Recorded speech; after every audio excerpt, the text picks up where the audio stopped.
Rangers. It is now 7:12.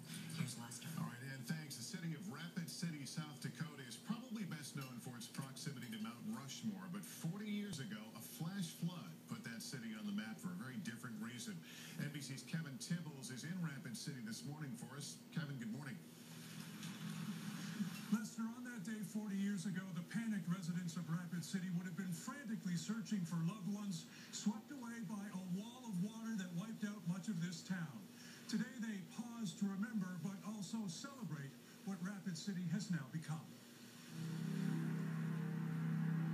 40 years ago, in June of 1972, Rapid City resembled a war zone, rather than the picturesque little city nestled beside Mount Rushmore and the Black Hills of South Dakota. We'll begin this evening with the tragic flood story in South Dakota.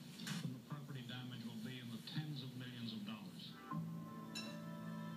Jim Simpson was 9 years old. But when the lightning would flash, you would get these black and white snapshots of hell. A massive flash flood roared out of the hills, sweeping away everything in its path, including Simpson and his 18-year-old sister-in-law, Claudia. Claudia went one direction and I went another, and I ended up in one of these trees down here, and Never saw her again. never saw her again. Claudia was among 238 people who died in the deluge brought on by 15 inches of rain in just 6 short hours.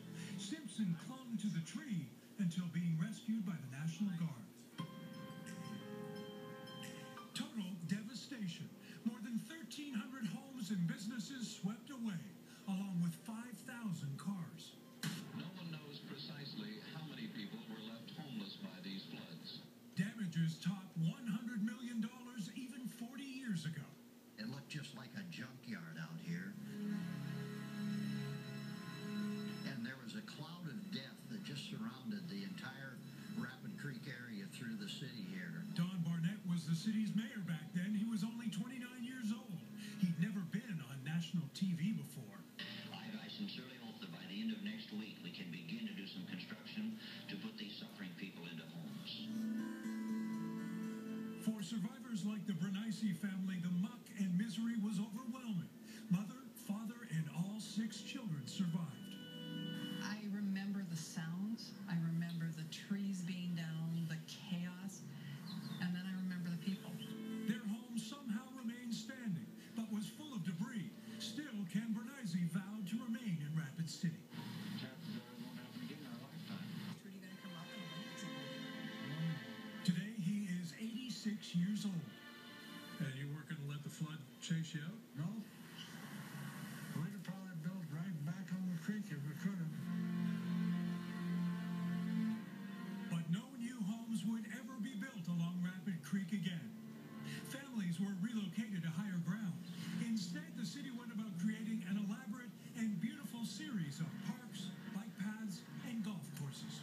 You know, the scar that was the flood in 72 is the beauty that we have now. I'm so proud of this city. I just can't believe it sometimes. New and wonderful things have happened in Rapid City. It's one of the most progressive and beautiful cities in the Great Plains. Jim Simpson will never forget that harrowing night spent clinging to a tree, and he is proud of what his city has become. There was that element of, from this, you had to basically get right back, rebuilding your life. And while the people of Rapid City will never forget that day, many here do agree the city is a better place as a result of that flood. As for that young 9-year-old boy, Jim Simpson, who spent the night clinging to a tree, well, he's now the general manager here at the NBC affiliate in Rapid City. Lester, back to you. All right, Kevin Tibbles this morning. Thank you. It is now 7.